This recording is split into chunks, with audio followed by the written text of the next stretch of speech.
আগের ব্লগে যেমন তোমাদের বলেছিলাম 16 তারিখ ছিল অতনুর জন্মদিন, তাই 16 তারিখ সকাল সকাল আমি আর আমার ফ্রেন্ড মিলে বেরিয়ে গেলাম কিছু টুকটাক বাজার করার ছিল, মানে কেক নেওয়ার ছিল, মিষ্টি নেওয়ার ছিল। তো ফার্স্টে চলে গেছিলাম কেকের দোকানে, এখানে কেক নিয়েছিলাম, কেকটা কিন্তু হেভি ইউনিক পেয়েছিলাম। তারপরে চলে গেছিলাম তার পাশেই মিষ্টির দোকানে, এখান থেকে মিষ্টি নিয়ে বাড়িতে এসে আমি আর তনুশ্রী একদম ঘরটাকে রেডি করে নিয়েছি। হ্যাঁ, এই ডেকোরেশনটা কিন্তু আমি আর তনুশ্রী মিলে একা করেছি।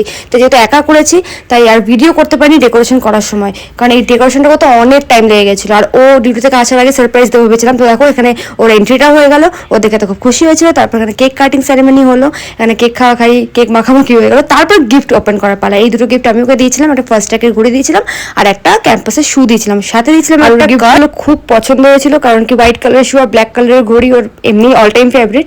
তারপরে ও গিফট দেখে নিয়ে কার্ডটা পড়তে শুরু করলো, কিন্তু এত বড় লেখা দেখে বলে। তারপর দুপুরে খাওয়া দাওয়া করলাম। আর হ্যাঁ, বার্থডে দিনকে আমরা গাড়ি ডেলিভারি নেওয়ার কথা ছিল, আগের ব্লগে বলেছিলাম, সেটার ব্লগ আসছে তারপরের পার্টে। তো ওয়েট করো আর দেখতে থাকো পরের ব্লগটা। টাটা।